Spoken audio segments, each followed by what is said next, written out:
Hello everyone, welcome back.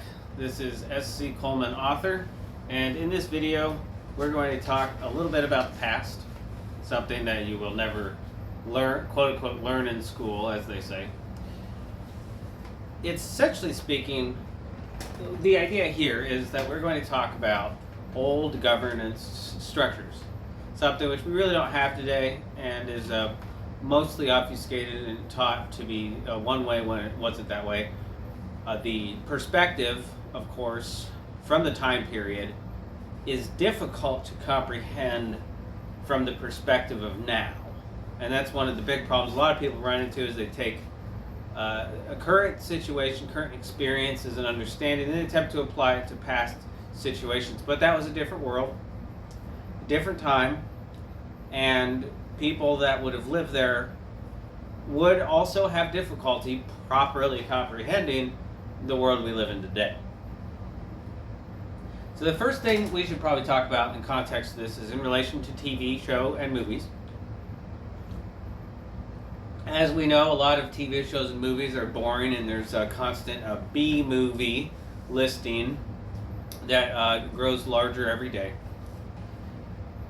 And when you actually read about historical events, you find there's a whole lot that are interesting which are never going to be made into movies or TV shows. But not only that, if you know what a lot of these concepts are, where they come from, and how they were actually applied, and then you see them incorrectly, inaccurately, and also stupidly used or mentioned in movies and TV shows, that might drive a lot of people crazy, and they'll say things like, oh, whoever wrote this obviously didn't do their homework, they don't know anything, all that stuff. I think a lot of times those are intentionally done, and a prime example of this would be in the so-called Episode 1 of the Star Wars franchise. Interestingly, the original 3 Star Wars, when they were published, as far as I'm aware, did not actually have the addition of episode added to them, like episode 4, 5, and 6. They were just the title, A New Hope, whatever, something like that. I don't obviously remember that because I wasn't alive then, but my parents were, and many of them say that, that stuff was added later. Well, the important part about it is that when somebody does epilogues, that's a common tactic in the entertainment industry, is that somebody creates something that's problematic. There's always something, they always try to come along, they either backdate something, right? They release something later, but then say it was released earlier, to try to give themselves temporal precedent. So they were there first kind of idea, even though they weren't. Another thing is to change the way that you view a particular type of content or whatnot.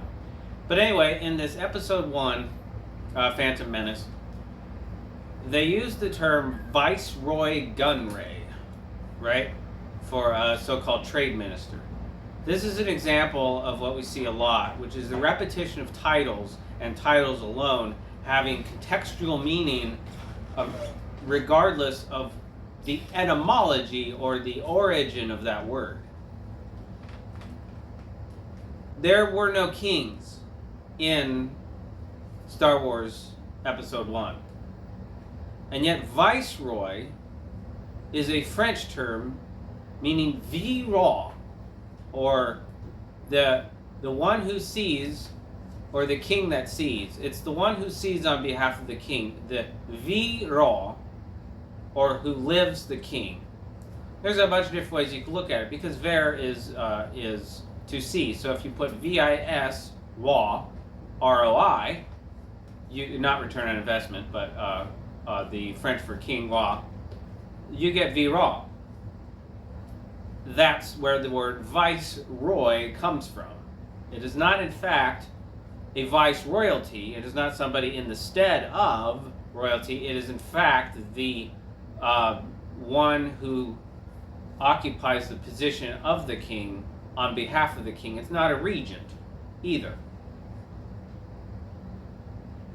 If you have a viceroy as a rank for a trade minister, it's obvious that, one, either the person doesn't know what the term viceroy actually means, or they're intentionally using that title out of context in order to sanctify it. And that is the big key here. The sanctity of something is done not simply by repetition, but also by castigation. If you question it or you make comments about it, you get castigated. People say things like, "Oh, it's just a movie, lighten up." All these other nonsensical responses.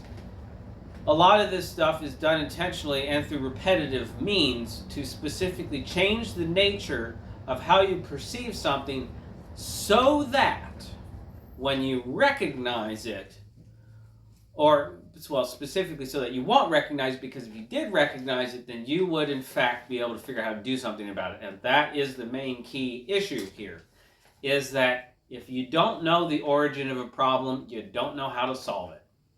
A good example would be as if you had two children who get in a fight, and you might know what they're fighting about, but you don't know how it started, so you can't do anything about it. And most parents will ask the children, how did the fight start, right? They're like, we're fighting or whatever, not over who gets this or that. You say, how did the fight start? Oh, well, he called me some type of name or whatever, and so we started getting a fight about that, and then moved on to something else. But if you try to solve the thing that they're currently fighting about, then you're never going to get anywhere, because you don't actually know how it started. And that's the case with history. If you don't know how a lot of these fights started and how the contention continues today and why, you will never be able to fix it. And that's the whole point. If you have individuals whose control is based off of continual conflict, they don't want you ever to fix the reasons for that conflict, or specifically know how those conflicts originally started. A good example of that would be the country of Spain.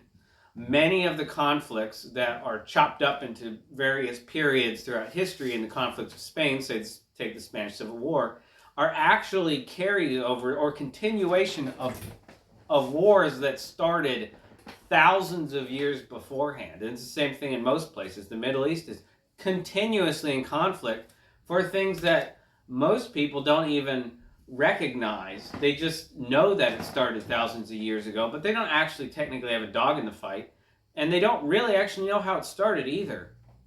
And often when you do know how it started, you say, oh, that makes sense, and it's so obvious why it continues today. So that's sort of what we're here to do right now, is in order to define what these states were and how they operated, we can understand how and why the problems continue today, just in a different form, by different names and whatnot. But it is the same issues that they had then and continues to be so. First, what we'll start with, which is the reason why I mentioned the Viceroy or Viceroy, is the Ancien Regime in France. That's what it is usually termed, the Ancien Regime or the Old Government. The first thing to understand is papal investment or investiture and control over the crown embedded in the church. The crown being the corona, crown, coronation, right? These words, how they work. Investment is putting on vestiture or vestment, or the clothing, in clothing it. Their investment in the crown is their ability to clothe somebody in that crown, to put the vestment on them. But it also has to do with finance. So you would have the papacy, what we call term Rome, who would, and there's so many different, it's so complicated, there's so many angles to some of the characters, but the concept itself is very simple. You have a foreign investor, Rome. Rome gives money to the crown of France, or Francia, or whatever it was originally, in order for them to retain power. Thus, the crown of that area became property of Rome. Of course, they can't just put it on the crown on anyone. They have to have what they call a prince of the blood. That's where you get into the nobility of birth and the state. Church and state, right? You have the separation of church and state that they constantly talk about all the time, right? Well, in fact, the church and state were separate in Europe. So it's interesting that they repeat that phrase a lot you find in churches about separation of church and state in the Constitution. Except the Constitution doesn't actually talk at all about the separation of church and state. It never mentions that phrase.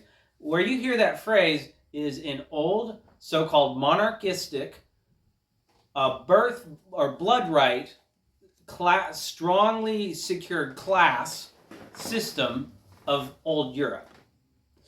And with France, you have the so-called Catholic state, which doesn't have to do with the belief system, but rather the investment of Rome into the crown, specifically being the ability to wear the crown. And the Pope, or the papacy, or the Rome, whatever you want to call it, was the middleman between an agreement where a prince of the blood would never wear the crown of France and Spain at the same time. And there you get your point of conflict. That single piece being followed and being agreed to by all the different princes of the blood, including the Habsburgs and the Bourbon and all the different other names and whatnot. Not to mention, of course, that none of the so-called family royal names today are anywhere close to legitimate or even remotely related to the originals. But either way, at that time, it was all about the princes of the blood and who could wear a crown. And many princes of the blood wore multiple crowns and whatnot. So the next thing we have, especially in Louis XIV France, is Colbert. Well, actually, I don't remember what his name is. But this is not the talk show host Colbert. And I find it interesting that they refer to Colbert, the talk show host, as Colbert in the appropriate French pronunciation and not Colbert. In the United States, with what most people are, they should refer to him as Colbert. But there is so much work to ensure that people properly pronounce that word Colbert. I think it's interesting. And I believe a lot of it has to do with the fact of this guy, Colbert, who lived around the 17th century, 1600s, and essentially speaking, operated the French crown government. But he was essentially an unpopular figure who was besieged at his office in Paris. And what I mean by besieged is that you had a lot of groups operating in Ancien Regime France and who could openly thumb their nose at the king and do whatever the hell they want. Those were guild syndications, groups of guilds that would work together. In some cases, they were the cities themselves, such as the infrastructure of Paris and Faubourg being the areas around Paris. That whole area essentially ran itself and could do whatever it wanted, and Colbert had his office there by essentially permission of the ones that controlled Paris, having seen that the king and most of the court had already moved out to Versailles. Versailles. Then you also had Marseille, which had a merchant structure which controlled that area, and in fact most of the commerce in France was controlled out of two ports, one of them being Marseille. And Marseille was the big one. It was apparently controlled by a family called the Fabers for a long time. They were a big dynasty. And because you had these merchant guilds and these guild syndicates, like, you know, the Surgeons Guild and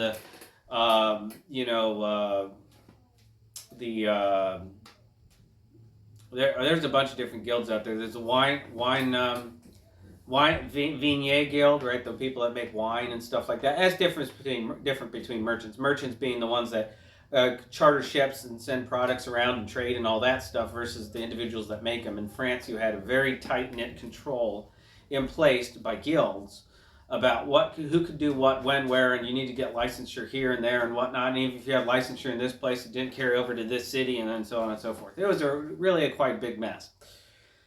And then, of course, you get into piracy. It's very obvious that this situation is perfect for piracy and many other things.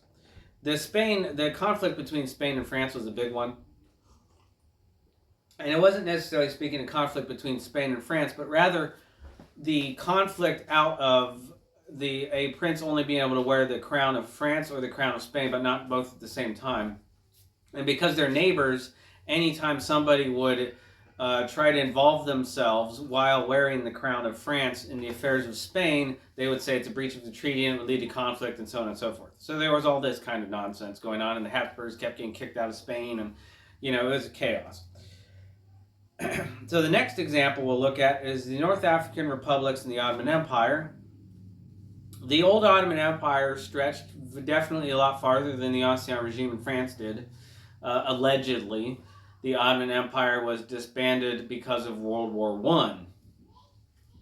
However, the Ottoman Empire went significant governmental changes over many centuries and is inaccurately afforded the title of empire, when in most cases it was not an empire.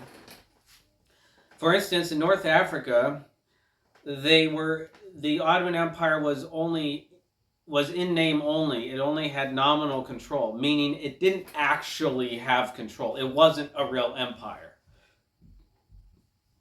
So you find this with pashas. Pashas were essentially governors sent by the Sultanate of the old Turco-Ottoman Empire. And the pashas in North Africa were sent, and they were accepted, but the pasha was essentially a prisoner. They were not allowed, they were on house arrest, they were not allowed to leave, they were only allowed very specific duties, and that was it. And if the pasha stepped out of line and tried to actually do anything, they were killed, and the Ottoman Empire, so-called, would just send another pasha. And that's how the affairs went. It's just ridiculous. But they continue saying, of course, that the Ottoman Empire ruled North Africa until the so-called French took it over, which is just not true. Now, one of the things that they had was office syndication in the Ottoman Empire and the selling of positions. This is an interesting problem where the original person who was supposed to occupy an office sold their office to somebody else, who then sold their office to somebody else, and so on and so forth down the chain. And then eventually the person who's actually doing the office work has no idea who the original person was and needs to get their stamp or signature in order to process documents. And the only way that that can get done, even though because they don't know who it was or anything, nobody knows, is through bribes. And so you had an intricate system of bribes, and one of them was called avanis, or gifts, which also were large amounts of money that were paid in order to save face, if you will. Now, the next thing that we talk about is a bey, B-E-Y. In the North African republics, that's a title for a general. We've got Mehmet Bey and some other ones. They have these repeating things, which is similar, of course, to a dey, D-E-Y, meaning head. Now, the dey was the head of the divan. The divan was essentially a council. Interestingly, used that as a first name today, and many women have divan as the first name.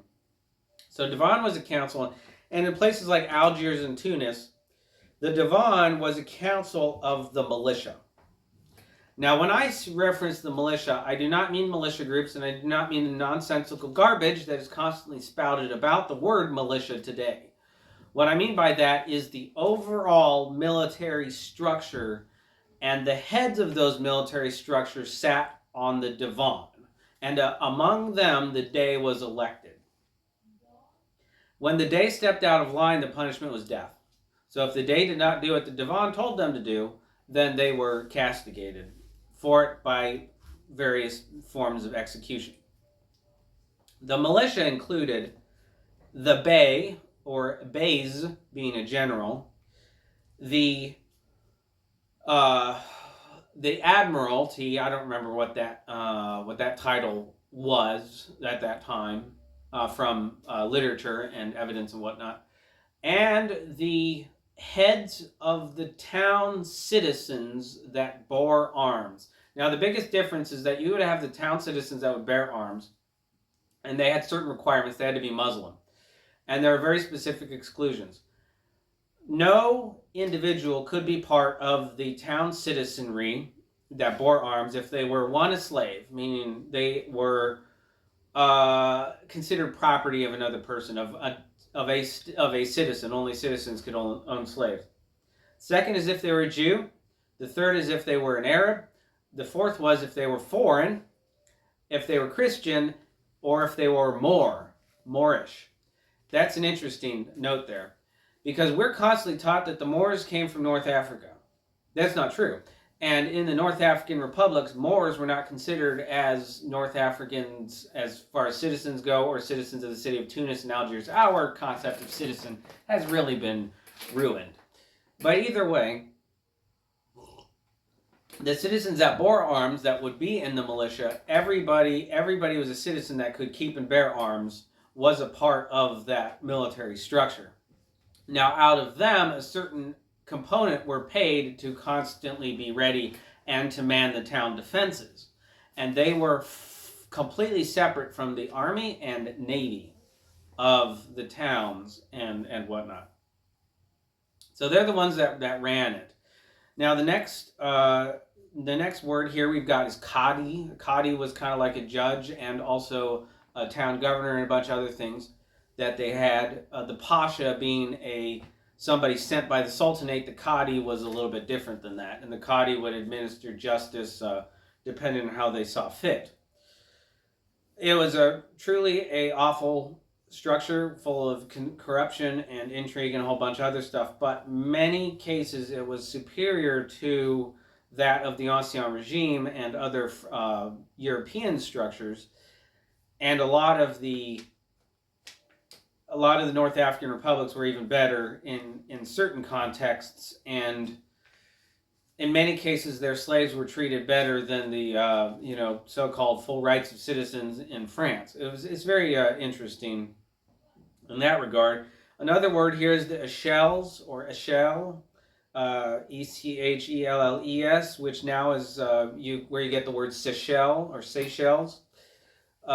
This does not have to do with a shell from a sea, but it's sort of like a trade port or an area in which the French operated a trade network.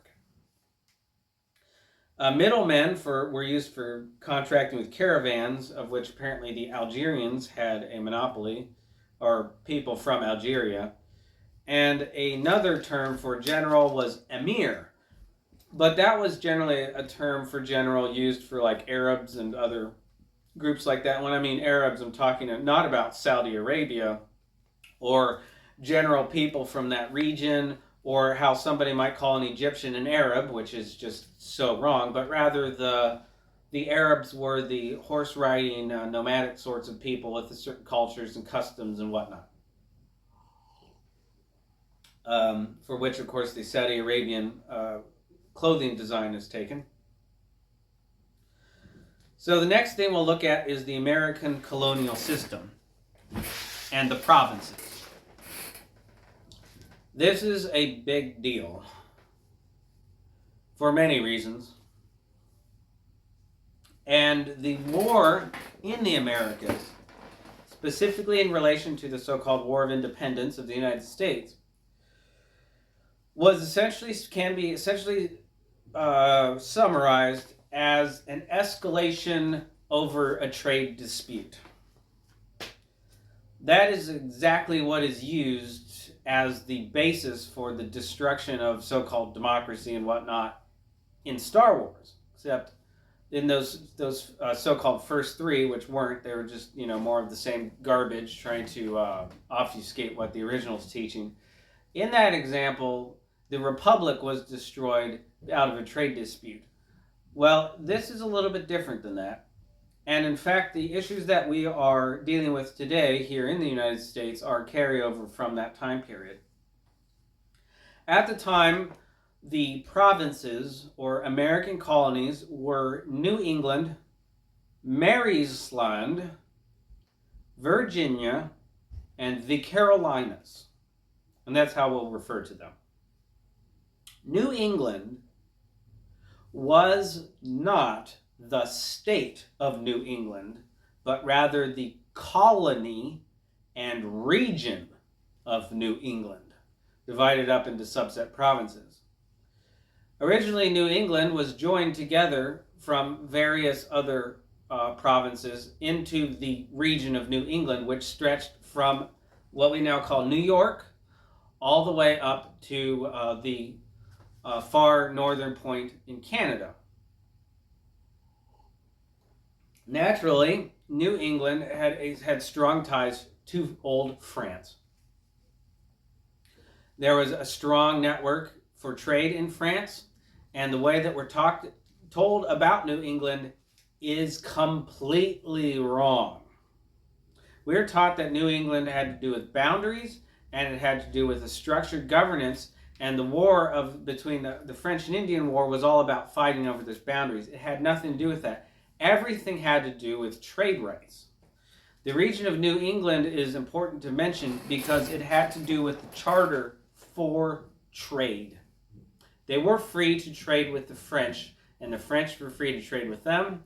And in many cases, the French, just like in Ancien Regime France, were completely independent of the crown. They did whatever they wanted, and they were ruled through trade guilds.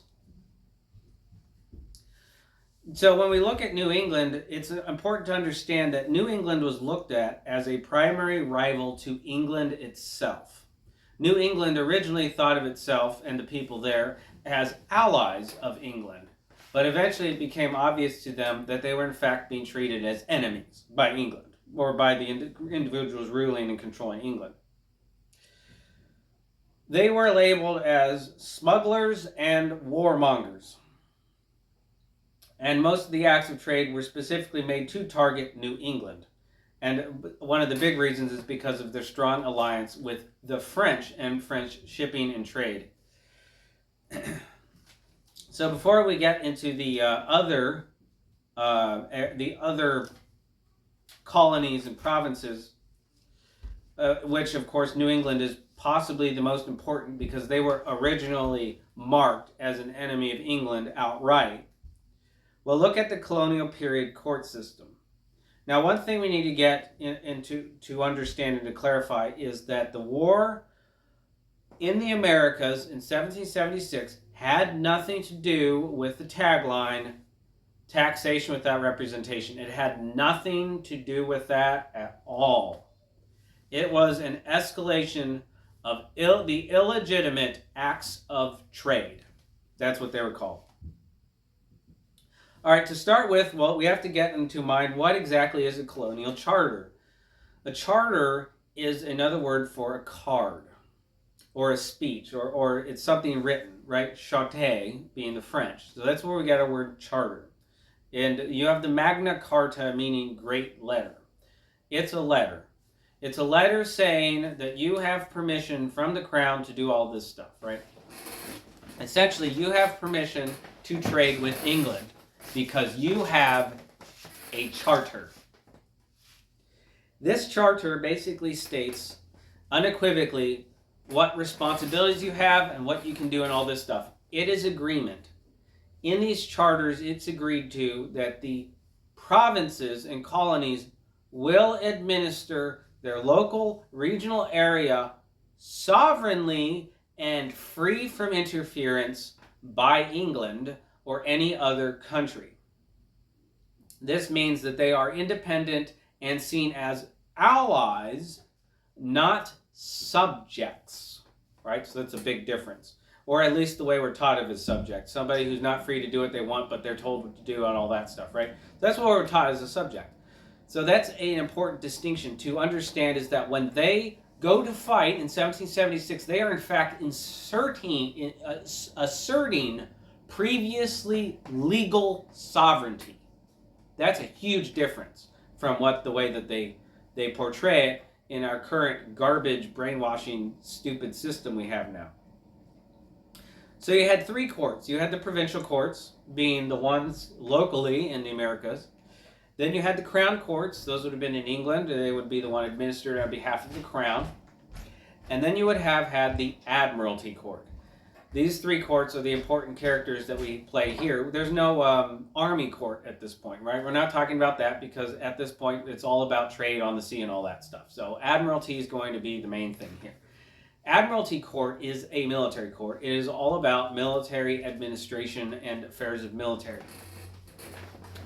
The way we're taught about court systems today is that when you have a problem, you sue somebody in the local court, and then that escalates to other superior courts.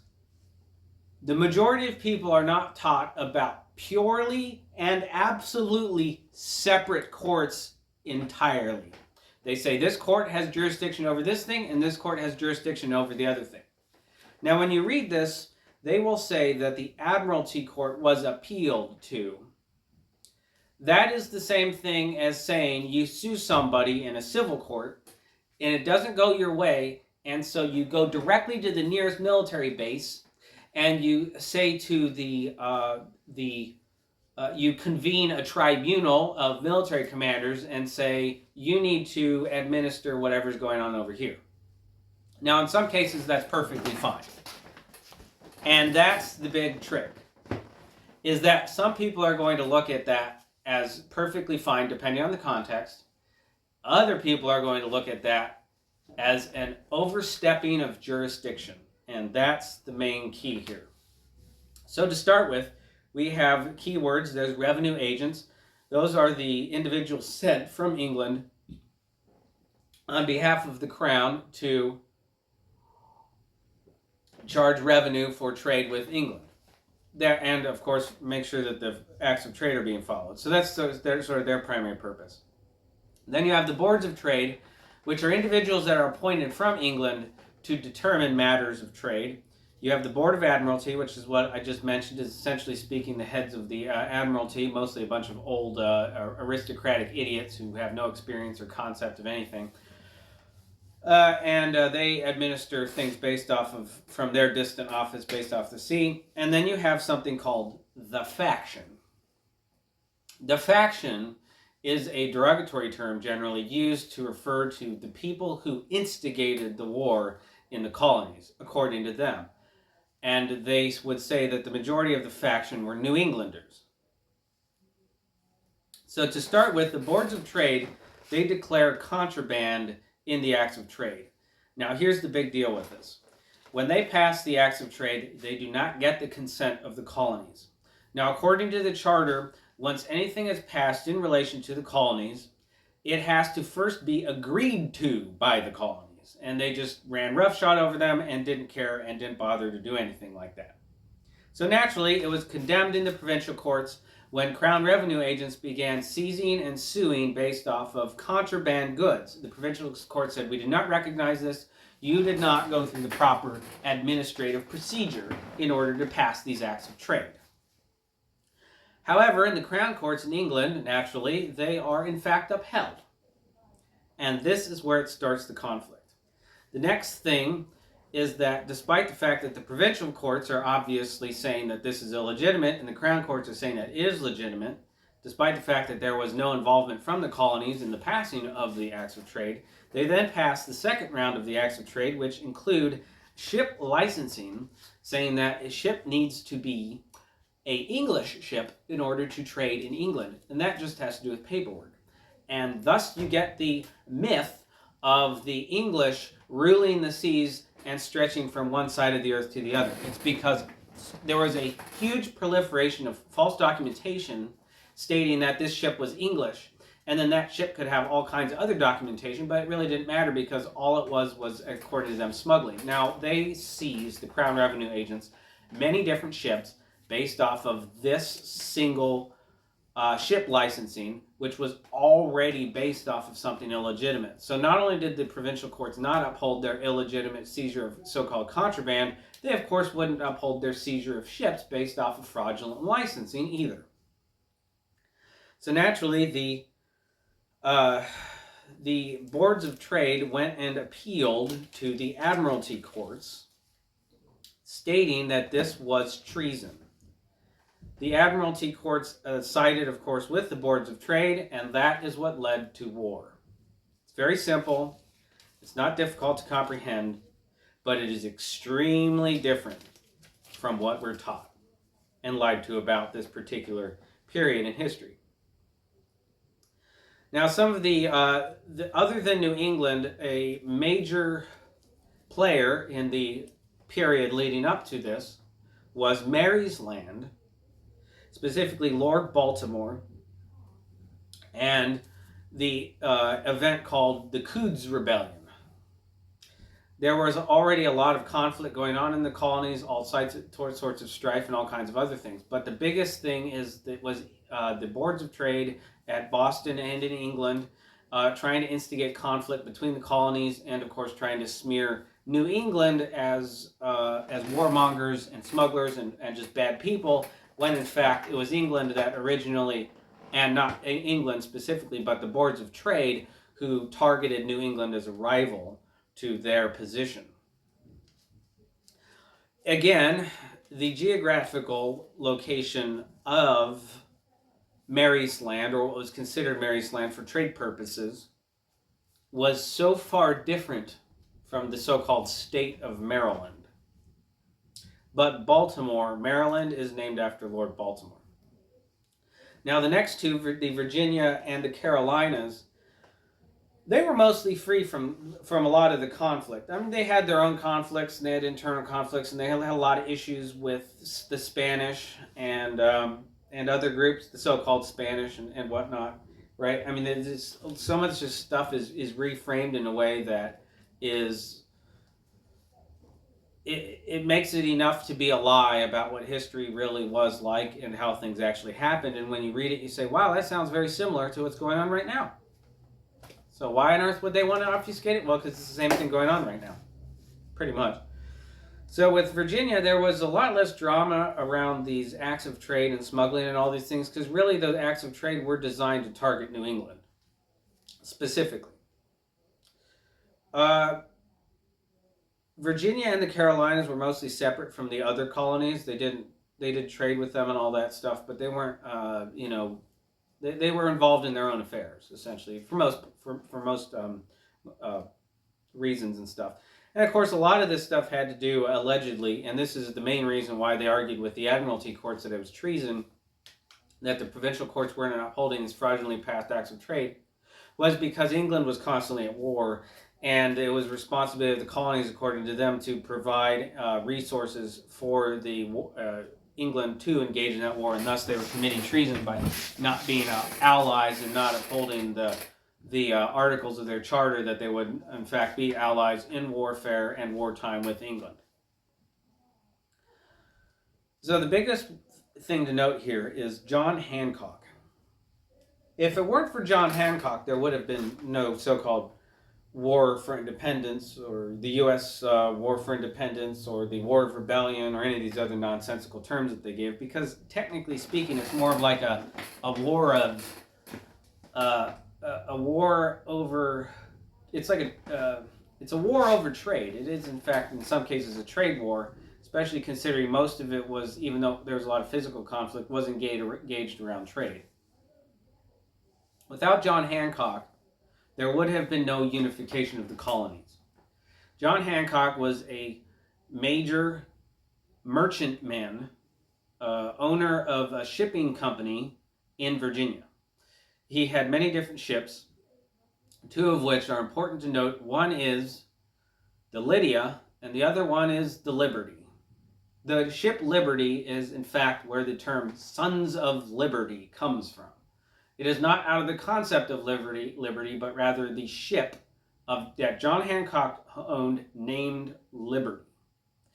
The reason why somebody says to put your John Hancock down for a signature, not your Benjamin Franklin or Patrick Henry or any of these other names, is because it was John Hancock's signature which unified the colonies. And the reason for this is that he was a prominent Virginia business merchantman, and up until that point was not on the side of the so-called faction. He wasn't on the side with New England, and still considered England to be an ally. It was only when Crown Revenue agents began seizing his ships, and he attempted to get satisfaction for the unlawful seizure of his ships, and then he began, instead of finding satisfaction, found that things got worse, and he was even more targeted, even though he was attempting to follow the proper administrative procedure. Did he realize that this was in fact had nothing to do with him, and it was all about targeting the colonies. And when he realized that, being of course a prominent merchantman and knowing many other people, he allied and unified many others that would otherwise not have done so, in specifically Virginia, and then so followed the Carolinas, and thus there was a full unification, where otherwise it was just simply colony with internal conflict or the New Englanders causing trouble or anything like that. Because the Crown agents went so hard after John Hancock, when he signed that paper, it was confirmation that this was about all or nothing. It was either all the colonies together or none of them. They would be completely and utterly stripped of all control, and they would be forcibly occupied by weapons, by armament, right? And then you had, of course, naturally, the Admiralty Court sent Marines, Royal Marines and the Redcoats, to seize various arms shipments and caches around Lexington and Concord. Not specifically there, of course. So this is very important to clarify this, especially considering right now we in fact have boards of trade still doing the same stuff. We still have groups out there causing conflict, and most importantly, leveraging fraudulent pretext to compound fraudulent pretext. The seizure of somebody's property based off of property tax is a fraud upon a fraud. First, property taxes are illegitimate. They are not lawful. They are not constitutional. They are a violation of the Constitution's Article 1 stating there shall be no capitation and no direct taxation other than what's enumerated or based off of the census. So obviously a tax based off of the value of a property is violation of that section. It makes it fraudulent. And then when you go and seize somebody's property based off of them not paying property taxes, you are instigating the exact same thing that the Board of Trade did at this point, where they go and seize somebody's ship based off of not licensing it, based off of the fact that they're trying to stop contraband, which was originally declared contraband fraudulently in the first place.